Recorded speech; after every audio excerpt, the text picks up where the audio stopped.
मैं मुतराम नुक्सरी लोइना channel Cina ngasi thagat chagaduriba video se channel sina mamang degi tha khuding leptan thagat charakpa tha amagi maroi basing do madu handak se ingen tha amu yaura banina ingen tha gi matang da kari kari lebi hebdo myam jengmina se ngasi gi aihak ke video se agi channel asigoina chatruk kamanga suba habdi 605 suba video ni ko aigi channel asibu nuksibiduna subscribe tawbiriba amada aigi video singbu jengbiriba sinau singbu mukana thagaba phongdoksari loina rangasi gi video asibu jengbiriba sinau singgi marakta channel subscribe tawdiriba yabiba yawrukusu channel asi nuksibiduna subscribe tawbirum haidana haijari ingen thagi taragani thoni panba hariba numise masi bureiromba khurumba numini haidana haibiramiko maramasina hariba numi asida angom apokpa bureiromba khurumbada yamna fai haidana hairamiko aduna angomgi adugumba sagai cha singna angom apupa khurumbada yamna fagadaba adugumba numini ingen gi taragani thoini panba aduga loina na ingen gi tarago humdoini panba se masi akoina lokta ei da leiba khumana pokpa akoina khuman pakhang hairaga su khangnei ko madugi mahaki khubam mado chahi amada amumo hange ingen gi tarago humdoini sida ta doini ko handak ko insu aduna hariba mafam aduda mayam chapiduna adom modom gi punsigo ba nining ba mahi go be adugum kya amatum ni bada mahi phangana idana sumai thamjage ko ingen gi taraga humdoi ni panba masi adum ningsing bi haidana haijari loina na ahyana thamjagadori ba tha khuding gi maroi bising gi marak sida ngasi gi ingen tha gi oinati aina lokhasari bise ingen tha se kari gumba mioi ma po ba natragana yengbiri bu khwai punamak ke marakta ingen tha da pokpa yawbiragadi tha sigi kari kari lebi habituni ko haibadi ingen tha asida pokpa mioi amagi tha dugi oina kari kari phungdok ke habituni ko ingen tha da pokpa midi mahi yamna haigali yek khotpa hai ningba thungali punsi sangi loksing chawi masa yami wangang wata phajai lojnam pujnam kalli thakhaga chanaba chahi matang ahum kungumdoi kunganipan kunthraga taret nimphu asi fattaba matang oi chahi nimphu ga taruk lan thum phangba oi chahi yankhai taret phatte chahi humphuga manga chaukhatpa lai humdrago humdoi asi fattaba chahi matang ni sumaina pi ko haribase handakki ingen tha sida pokpi gidaba adugum singi makhoigi sudum yawrani aduga hana degi ingen tha da poga leiba adugum gi makhoigi result ne haitari ko tha yoina pijaba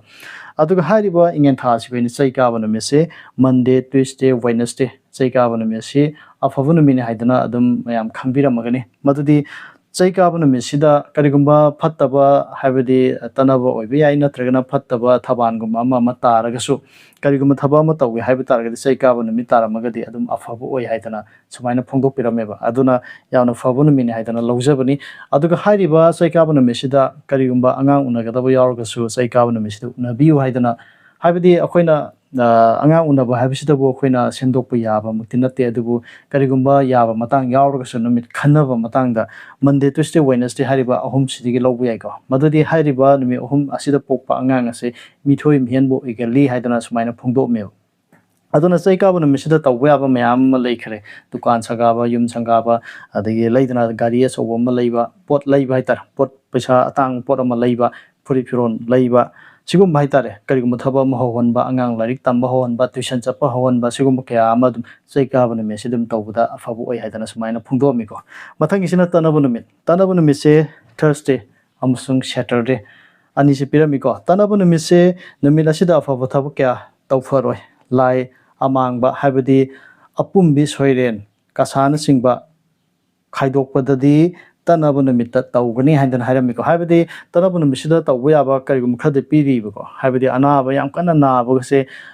masi fanabugi honabu matamda tanabunu mitta taw kain haiba adugum khara dum akhang hai sing haiba lei haitare aduna tanabugi matang se ayamba matamda afabu thabu kya tawnade sumaina myam khangminasi mathangisina thasi maikai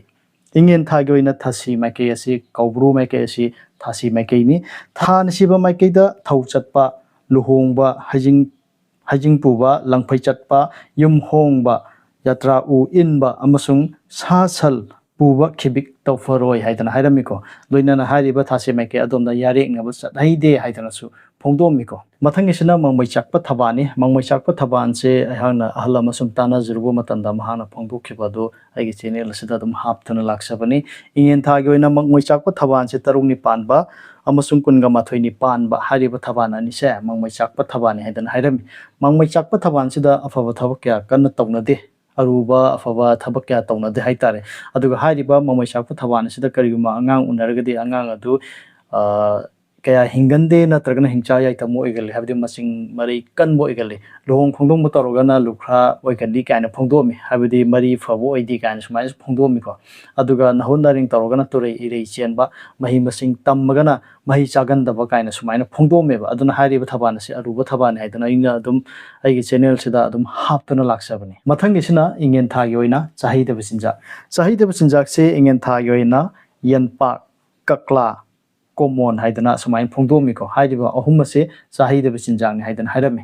aduga chilhaidaba laida haurei amasung tharo ase chilhaide haidana hairamiko lei chinbigi matang da ahang sudum mamang da sudum thamjare madudi lei chinba se mamang matam yam chinarame hojikti chinadre maram asena lei chilhaidaba matang phongdorpa matam da masi yam kana maru oina launa dabadi yai adubu mamang da de masi yam luna satnaramba makhalamane maramdi lei chinbagi matungina lei chinapin oida selagadi mapu pandri yelomda selagadi mapu pale haidana khangnari baneba aduga lei chinbadigi matungina ngasi nupi singna sana sinariba na sinbadubu lei harga khangnei ko madu akoina lei teng neba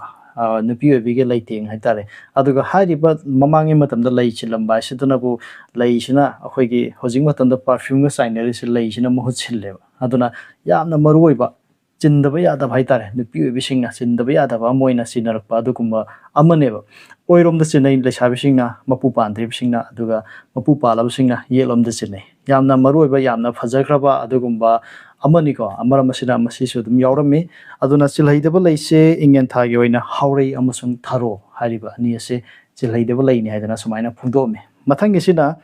ketu lekhun changbaga laisa leibaga hairap adum manai ko mabani gi result haitare false madudi ketu lekhun changbaje maruni panba amasung mangani panba ani pieba aduga laisa leibada taraga mangani panba haidana sumai pi ado hairiba ketu lekhun changbaje masida ahoina maruina tawboya daba haiba taragadi pukhri gumba guha gumba amang sangumba tawbuje masi tawhaidi haidana hairamani haibidi lebak tawba tawhaide haidana sumai phungdeba aduga aruba thabok su kya kana tawna de ko hairiba thabana si taba singje loinana matang sida mayam khangmina ba yaba ama mayam sum thamjaramge madudi akoina pukhri guha natragana amang sang haitar ko sigumbase tawbu matamda afaba numit amasung thaban yengduna tawbigedabane masi tawba matamda yumgi ahal oiba amana yolai khara hana kangduna tawba honba phaiba habid ahal ama na hana tawba hongadabne pukhri natragana hojiki amang sangi kongum sumain tawba se ahal amana yumdigi dumain tawgadabne